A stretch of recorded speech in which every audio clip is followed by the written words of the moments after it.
Todo ello con Gabriel Montalto, presentador de Tiempos de Cripto. Muy buenas tardes, Gabriel. Hola, ¿qué tal? Muy buenas tardes a todos.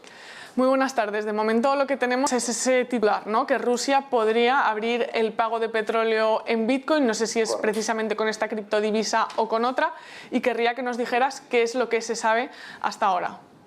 Bueno, estaba justo recabando algo de información y hoy volví a dar con un artículo del día 7 de mayo, hace 2 días, que hacía referencia nuevamente a una noticia que había salido en su momento, el día 24 de marzo de 2022, en donde el jefe de lo que es el Comité de Energía ruso, Savlev, decía que para países amigos como Turquía y China pretendía la aceptación de los pagos para el petróleo, por supuesto que en rublo, en lira turca o en yuanes, pero también estaba abierto a la posibilidad de aceptar bitcoins. Y ahora es algo que es importante a tener en cuenta con este comentario, ya que las sanciones americanas, por ejemplo, hacen referencia solamente al pago de lo que es en dólares americanos, pero claro, cuando habla de bitcoin, en este caso el señor Savlev, no está haciendo referencia única y exclusivamente probablemente a la moneda como tal, sino que directamente podría abrir la puerta a otro tipo de monedas, criptomonedas en este caso, ya que Bitcoin tampoco tiene un supply, tampoco tiene un volumen suficiente como para que un país entero se dedicara a pagar en una criptomoneda la compra del petróleo o del gas ruso, ya que hablamos de compras diarias desde Europa de los 900 millones al día aproximadamente que se está pagando por los diferentes importes. Entonces, ¿qué puede permitir esto y por qué es importante, creo, esta noticia? De hecho, estaba viendo el tuit original, 1 minuto 12 segundos que dura esa parte de la conferencia que hizo Savlev en su día, en ruso, pero se puede escuchar en los últimos segundos cuando habla de la palabra rublo y habla de Bitcoin, 3 veces de hecho, es que ahora que se está planteando Europa también la posibilidad del embargo, que todavía no sabemos si se va a llevar a cabo, ya que tampoco cuenta con el consenso absoluto por parte europeo, es muy probable de que se tenga que ir a alternativas. Y hay países como Venezuela o algún otro exportador de petróleo. Venezuela hace unos años creó su moneda Petro, su criptomoneda Petro, que estaba avalada por petróleo, lo sé porque en su momento la seguí muy de cerca. Lo que no podemos saber hoy en día es si alguno de los países que pudiera abastecer, y esto ya es una opinión personal, pudiera abastecer al mercado europeo de petróleo, buscar una posible triangulación con Rusia. O sea, que efectivamente Europa comprara petróleo a un país tercero que no fuera Rusia, pero hay que ver si estos países o algunos de estos países aún se pudieran abastecer del petróleo ruso. Y una de las formas de no dejar casi rastro, aunque quedaría, porque en un blockchain quedan todas las transacciones abiertas, solamente que son anónimas, se podría efectivamente realizar con algún tipo de criptomoneda, sea Bitcoin, sea cualquier otra. Es muy importante esto también porque, como anuncié en el último programa de Tiempo de Criptos, Rusia ya tiene el prototipo preparado y está en pruebas de su rublo digital.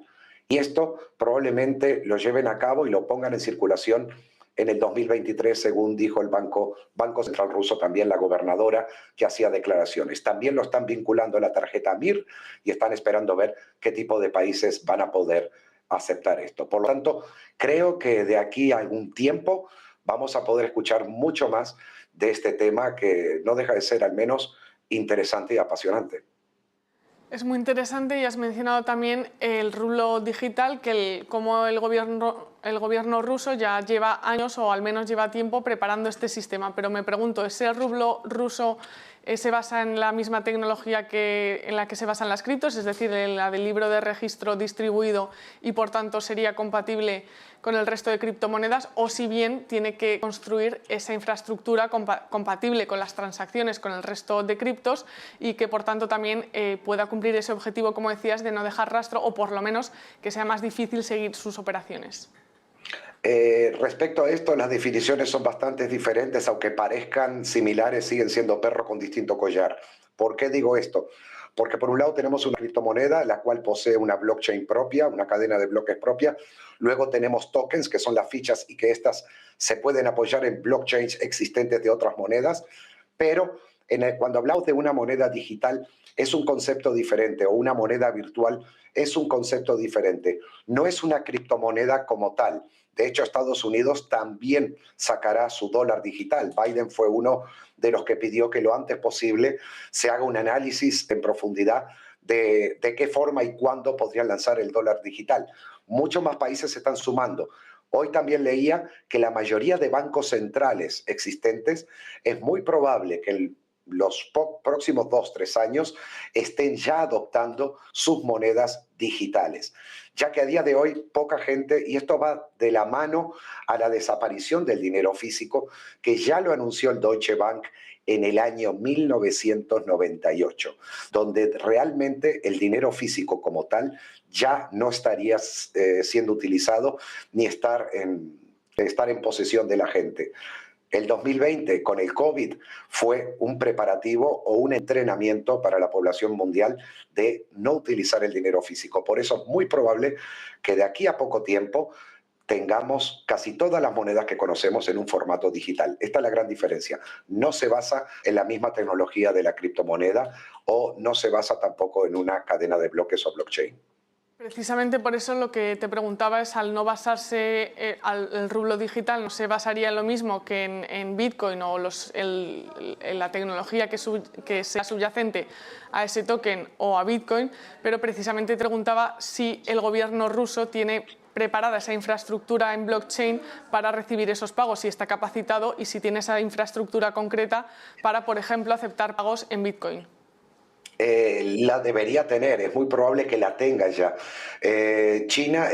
Rusia es uno de los países que tiene una especie de amor y odio con Bitcoin, o una cal y una de arena siempre da, ya que en su momento también fue uno de los primeros en tener algún tipo de sanciones o prohibiciones con el uso de la moneda. Al mismo tiempo, Rusia es uno de los países de Europa que más utiliza Bitcoin, al igual que en Venezuela, en Latinoamérica, por ejemplo, y muy probablemente la tengan. La pregunta es si realmente habrían instituciones gubernamentales o instituciones públicas detrás de las propiedades de estas billeteras, o directamente utilizarían algún exchange propio o crearían uno o intervendrían alguno, o sencillamente tendrían empresas offshore, lo que fuera, propietarias de estas wallets y de estas blockchain. Es la única posibilidad que podría tener Rusia para, de hecho, tratar de limitar mucho el rastro. Se habla también de que la otra opción podría ser el oro. De hecho, es una de las posibilidades que dejaba también para el pago. El oro tiene una facilidad de rastreo mucho más fácil a los países que buscan sancionar a cualquier país que se saltara alguna sanción o algún embargo también. Es por eso que el tema de cómo aceptaría Rusia este pago o estos posibles pagos, que repito, pueden o no ser solo en Bitcoin. Muy probablemente Sablev, cuando hablaba de Bitcoin, habla a nivel genérico. Hoy en día, cuando hablamos de criptomonedas, basta decir la palabra Bitcoin y es como que abarca todo, ya que hay otras monedas con, por ejemplo, Ethereum, una de ellas, con muchísimo más supply, o sea, más cantidad en circulación, y que perfectamente podría hacer o podría cubrir parte de los volúmenes necesarios diarios para la compra de este petróleo ruso. Gabriel Montalto, presentador de Tiempo de Criptos. Me encantaría seguir preguntándote sobre este asunto, pero tenemos